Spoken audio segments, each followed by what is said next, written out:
Al-yakinu la yuzalu bisyakki. Keyakinan itu la yuzalu, tidak dapat dihilangkan, bisyakki, dengan keraguan-raguan. Ini kan satu hadis yang luar biasa. Seorang nabi, utusan Allah, membahas masalah kentut. Saya yakin sekali sudah wudhu, yakin. Tapi saya juga yakin kentut. Saya yakin wudhu, saya yakin kentut. Sama-sama yakin. Hanya ragu yang mana duluan ini. Kalau posisinya seperti ini, kaidah mengatakan fahuwa muhdis. Al-aslu bara'atud dimmah. Hukum dasar sesuatu itu bara'atud dimmah, ialah terbebas dari tuntutan atau tanggungan. وقل رب زدني علما رب زدني علما. Bismillahirrahmanirrahim. Alhamdulillahirabbil alamin. Allahumma salli ala sayyidina Muhammadin al-fatih lima ughliqa wal khatim lima sabaqa nasiril haqqi bil haqqi wal hadi ila siratikal mustaqim wa ala alihi haqqa qadrihi wa miqdarihil azim. Rabbi shrah li sadri wa yassir li amri wahlul 'uqdatam min lisani yafqahu qawli, amma ba'du. Pagi ini kita akan meneruskan pengajian kita, di mana kita masuk ke kaidah yang kedua.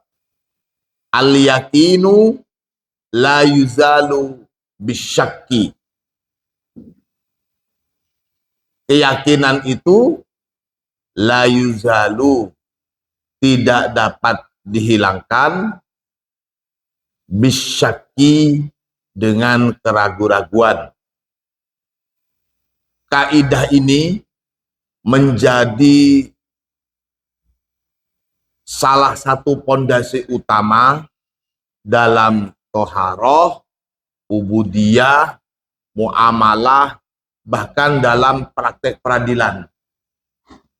Jadi ini bisa membantu keyakinan kita dan bisa membantu apa yang kita fahami dalam menerapkan amaliyah.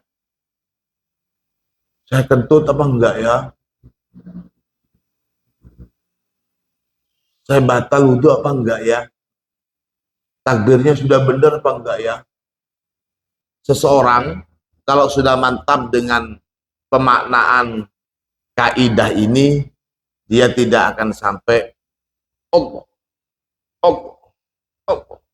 Nah, jadi kaidah ini membantu sekali.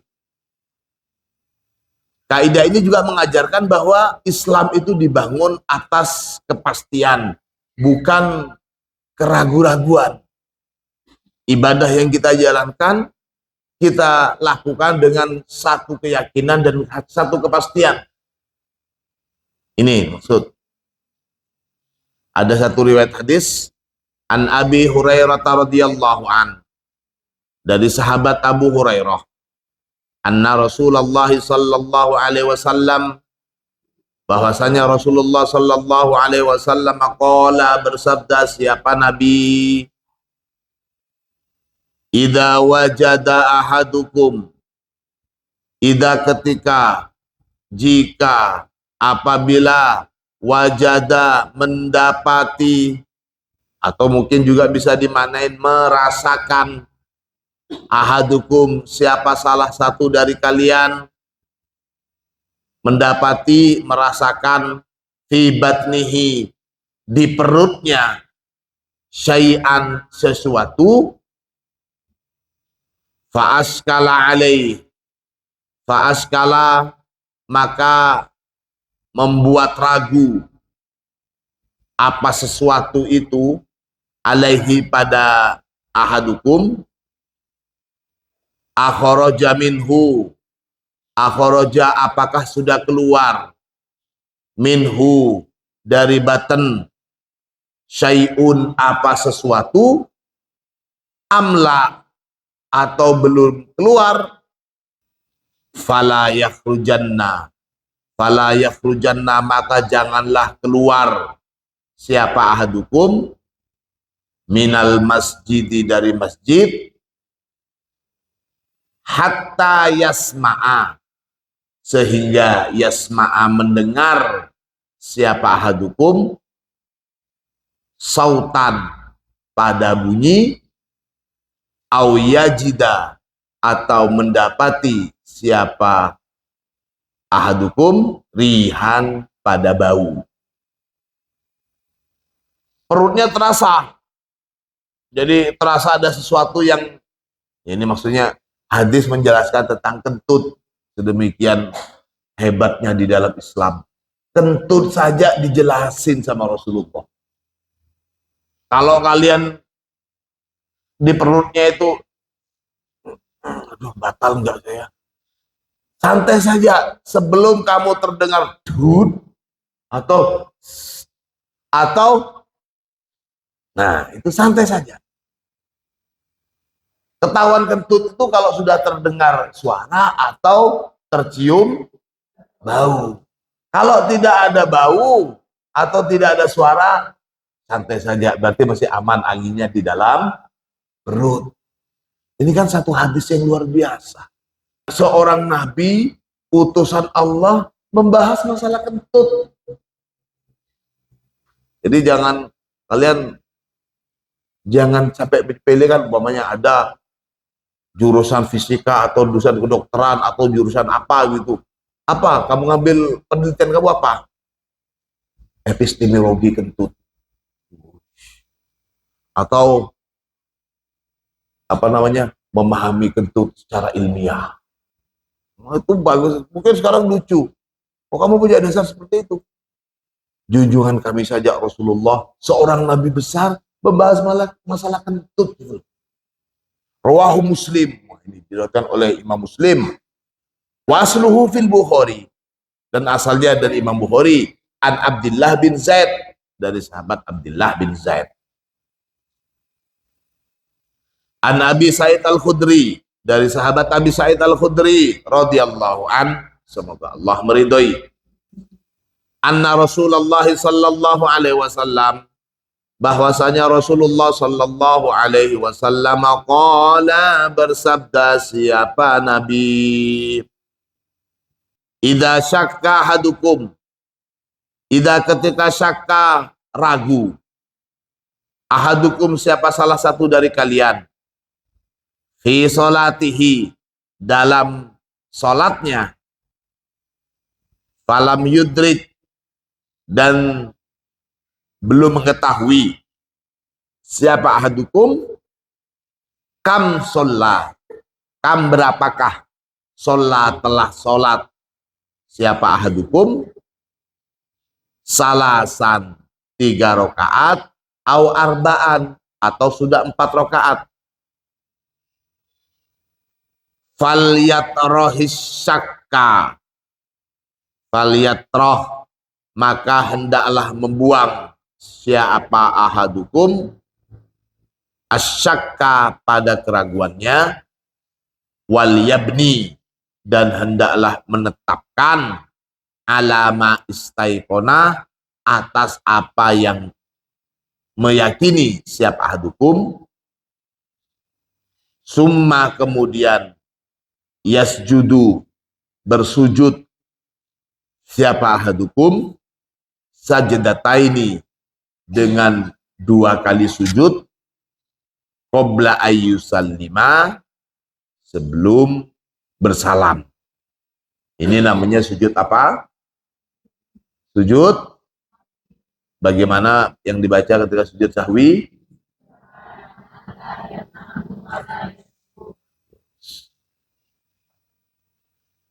Waman syakka fil hadasi, waman dan barang siapa syakka yang ragu siapa man fil hadasi dalam hadas, watayakona dan yakin siapa man at-toharota pada kesucian, fahuwa mutatahhirun, maka dia mutatahhirun, ialah suci. Amma man syakka fit taharati, adapun orang syakka yang ragu, siapa man, fit taharati dalam kesucian, wa tayakkona dan yakin, siapa man, al hadatsa pada hadas, fahuwa muhdisun, maka orang itu dalam keadaan hadas, artinya tidak suci. Amma man tayaqqana taharata, adapun orang yang meyakini kesucian, wa tayaqqanal hadatsa, dan dia juga yakin hadas, wa syakka fis sabiq, wa syakka dan dia ragu, fis sabiq dalam apa yang dahulu, minhuma dari keduanya, bahwa muhdis, maka dia termasuk muhdis yang sedang berhadas. Saya yakin sekali sudah wudu, yakin, tapi saya juga yakin kentut. Saya yakin wudu, saya yakin kentut. Yang ragu-ragu itu, saya kentut itu setelahnya wudu. Kalau kentut setelahnya wudu, berarti wudunya yang batal. Paham maksudnya? Kalau wudunya setelah kentut, sama-sama yakin, hanya ragu yang mana duluan ini.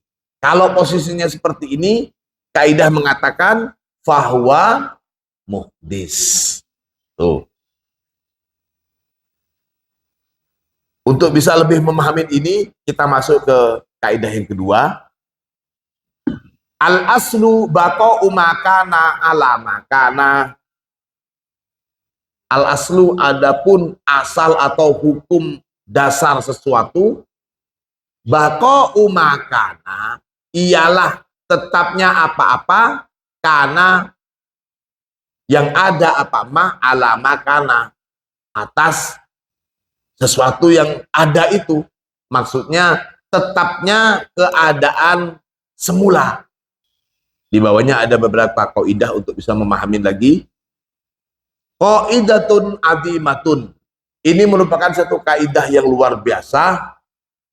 Tafra'u anha, tafra'u bercabang, anha dari kaidah yang di atas itu, qawaidu kasiratun, apa kaidah-kaidah yang banyak.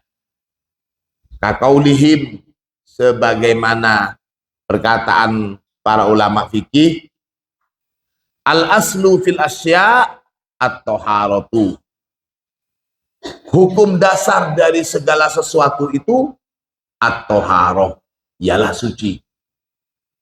Segala sesuatu itu hukum dasarnya suci, kecuali ada ketetapan dari nas, umpamanya babi, itu memang hukum dasarnya sudah najis. Ini taplak meja itu najis atau enggak ya? Kok ada hitam-hitamnya? Ragu-ragu saya najis atau tidak. Hukum dasarnya sesuatu ini, taplak meja ini suci apa najis? Maka ambil, ini dasarnya suci kok. Kecuali ada yang ngomong, kemarin kucing duduk di atas kursi ini dan kencing, belum sempat kita cuci. Nah, itu baru sudah jelas. Selama nggak ada yang ngomong, kita nggak tahu, suci. Ada sarung, umpamanya di masjid-masjid pinggir jalan, sholat. Karena banyak jamaahnya, atau mukenah, karena banyak jemaah yang sholat, ada mukenah di pojok, lain dari yang lain. Kalian pakai aja. Karena pikiran kita al-aslu makana ala makana. Hukum dasar dari mukenah untuk sholat itu pasti suci. Kalian pakai. Ya sudah, gak apa-apa. Kecuali ada yang bilang, Mbak pakai mukenah yang di sana ya. Oh itu enggak suci, Mbak. Baru itu meruntuhkan hukum dasarnya. Karena ada informasi yang lebih kuat atas kenajisan hal tersebut. Itu. Al-aslu fil ma'i at-taharatu. Hukum dasar dari air itu at-taharah ialah suci. Al-aslu bara'atud dhimmah. Hukum dasar sesuatu itu bara'atud dhimmah ialah terbebas dari tuntutan atau tanggungan. Fa'idha idda'a syakhsun, maka jika idda'a ada yang menuntut, fa'idha maka jika idda'a menuntut, syakhsun siapa seseorang, annalahu bahwasanya bagi syakhs, dainan hutang ala akhor atas orang lain. Maksudnya syakhsun ini menuntut seseorang yang punya hutang ke dia. Mana hutang kamu? Tuh. Fa'angkarol akhoru. Fa'angkarok maka mengingkari. Al-akhoru siapa orang yang dituntut itu hadad daina pada hutang ini. Walam ya'ti al-mudda'i. Walam ya'ti dan tidak membawa al-mudda'i siapa penuntut bibayyinatin tidak membawa buktinya. Walam ya'ti al-mudda'i dan tidak membawa siapa mudda'i si penuntut alaihi atas akhor itu tidak membawa bibayyinatin pada bukti. Fal qaulu maka adapun perkataan yang dibenarkan qaulul mudda'a alaih ialah perkataan si terdakwa, orang yang dituntut itu. Li'annal asla karena sesungguhnya hukum asal segala sesuatu itu bara'atul zimmah ialah bebas atau bersih, merdeka dari tuntutan. Manusia ini terlahir dalam keadaan bebas, tidak punya tuntutan apa-apa. Gak ada istilahnya dosa keturunan, gak ada, apalagi hutang keturunan. Si A menuntut si B untuk bayar hutang. Kita sebagai teman, kita menyaksikan yang ini menuntut ini untuk bayar hutang. Kemudian si B ini mengingkari, enggak, saya nggak punya hutang sama kamu. Temenan, kamu pernah punya hutang sama saya, katanya si A. Dan si A ini tidak memberikan bukti kalau si B punya hutang. Maka bagaimanapun yang menang adalah si B. Si penuntut tidak berhak melanjutkan tuntutannya kecuali si penuntut ini menyertakan bukti. Ini loh, saya ada videonya kamu waktu pinjam. Nah, sudah cukup. Ini tanda tangan kamu minjem ke saya 200.000 pokoknya. Kalau tidak ada, ya yang menang adalah si yang dituntut ini. Itu sebabnya kenapa masalah utang piutang itu harus ditulis. Sebaik apapun kalian dengan teman kalian. Mungkin saat ini baik, entah sebulan lagi, setahun lagi. Itu. Dan biasanya memang lebih menyeramkan saat menuntut bayar hutang daripada saat berhutang. Kalau saat orang butuh mau hutang itu ya segala cara digunakan dengan raut wajah yang menyedihkan, betul-betul kebutuhan. Tapi ketika sudah mau ditagih, waktunya tagih, menyeramkan yang mau ditagih. Tuh. Ini secara sosialisasi. Tapi secara hukum fikih, kaidah fikih mengatakan seperti itu. Kalau kamu menuntut hutang ke teman kamu sementara nggak ada buktinya, maka teman kamu mengingkari, yang menang adalah teman kamu. Maka di sini tinggal bagaimana amanah saja. Berarti bebas sudah urusan hutangnya. Secara kemanusiaan, secara sosial mungkin terbebas. Pengadilan tidak bisa menyalahkan orang yang punya hutang. Karena si pemberi hutang tidak membawa bukti. Tapi itu sudah urusannya dengan Allah. Tetap hutangnya. Tetap. Mungkin secara duniawi hitungannya kalian kalah. Tapi pengadilan Allah maha adil. Al-aslu al-adamu. Al-aslu asal dari segala sesuatu, al-adamu ialah ketiadaan. Faman maka barang siapa akala makan, siapa man to'ama ghairihi pada makanan orang lain. Waqala dan berkata siapa man kunta abah tahu li. Kunta ada siapa kamu, abahta membolehkan siapa kamu, hu pada makanan itu, li untukku.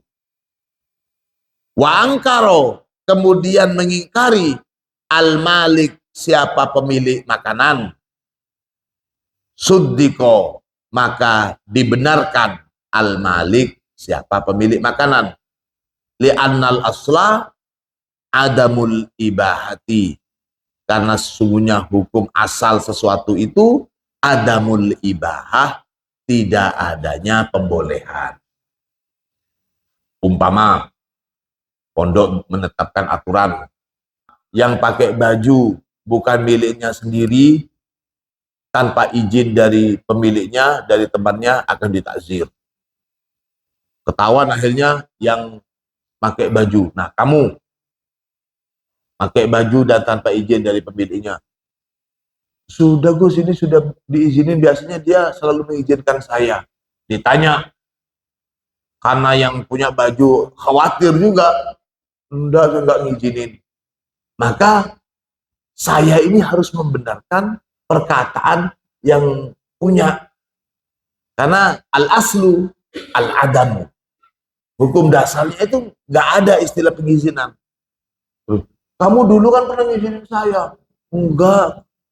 Yang dibenarkan itu adalah kalimat yang keluar dari si pemilik. Ini maksudnya adamul ibahah. Karojulaini seperti dua orang laki-laki. Sumi'a min ahadihima. Sumi'a terdengar min ahadihima dari salah satu keduanya. Apa yang terdengar? Sautu hadatsin. Bunyinya entut. Bunyinya kentut. Watanakaro. Dan saling mengingkari siapa rojulani. Hu pada saut. La yalzamu wahidan minhum al-wudu. La yalzam. Maka tidak mewajibkan wahidan pada salah satu minhum dari mereka rojul al-wudu'u apa wudu. Bal bahkan kamu dihukumi bisihhati sholatihima dengan sahnya sholat keduanya fidzohiri secara dohir wa ingkanat meskipun ada ihdahuma apa sholat keduanya itu batilatan ialah batal. Ada Irin duduk bareng dengan Najlah, pojok itu. Irin Najlah duduk bareng. Terus terdengar kentut. Terus karena malu, siapa yang kentut? Keduanya sama-sama mengingkari. Bukan saya, bukan saya. Padahal salah satunya pasti ada. Dan karena malu juga, kalau umpamanya wudhu ketahuan kentut, hanya sekalian sudah qomat, enggak wudhu, langsung sholat. Sebagai manusia kalian temannya, saya juga gurunya menganggap sholat keduanya itu sah meskipun ada satu yang batal. Itu sudah urusan dia dengan Allah. Tut, siapa yang kentut? Katanya Irin, Najla yang kentut. Katanya Najla, Kak Irin yang kentut. Ini contohnya. Nah, kita sebagai teman tetap harus berprasangka baik. Ya sudah, anggap dua-duanya nggak kentut. Mungkin yang kentut itu jin. Ini contoh. Kama lauqala rajulun, kama sebagaimana barang. Lauqala jika mengatakan rajulun siapa seseorang. In kana hadat ta'ir ghuraban. Jika kana ada atau iru burung ini ghuraban ialah gagak. Famro'ati tolikun, maka istri saya telak.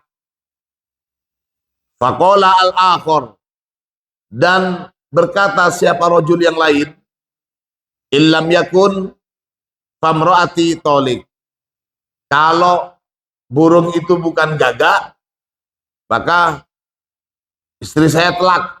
Jadi saya siap menceraikan istri saya. Fatoro, kemudian terbang. Apa burung? Walam yu'raf, dan tidak diketahui dia itu gagak atau bukan. Fa'innahu, maka boleh. Fa'innahu, maka sesungguhnya hal demikian itu yubahu, boleh. Likulli wahidin minhuma, bagi setiap orang dari keduanya yang bertaruh itu, fid dhahir, secara dohir, al istimta, bersenang-senang, bizaujatihi, dengan istrinya, lil baqai alal asli, karena tetapnya hukum asal, yakni al aslu al adamu. Paham kalian? Paham gak ini? Lihat, itu tradisi Arab tuh dulu biasa, mereka istrinya banyak. Jadi si A taruhan dengan si B. Hai, burung itu yang di dalam itu kira-kira gagak apa bukan? Apa taruhannya? Dah gini saja, kalau gagak saya cerai istri saya yang anu itu. Kalau kamu, oke, kalau itu bukan gagak, saya cerai istri saya. Jadi dua pria ini taruhan. Kalau gagak dia harus menceraikan istrinya, kalau bukan gagak dia harus menceraikan istrinya. Andaikan ketahuan apa yang keluar burung itu, maka jatuhlah talak ini, salah satunya. Namun saat burung itu terbang, ternyata gak ketahuan burung itu gagak atau bukan gagak. Maka secara dohir dihukumi dua orang ini masih sah bersama istrinya, masih boleh berhubungan badan. Gitu maksudnya secara dohir. Fi dhahir al-istimta' bizaujatihi lil baqa'i 'alal asl. Karena merujuk pada hukum kaidah, di sini dikatakan al-aslu al-adab. Hukum dasarnya adalah tidak ada perjanjian. Hukum dasarnya tidak ada pernyataan menceraikan istri. Jadi tetap sah.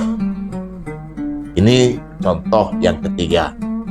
Bagaimana kaidah yang kelima dan selanjutnya kita teruskan pertemuan kita besok. Mudah-mudahan ilmu kita bermanfaat. Al-Fatihah. Jazakallah khair.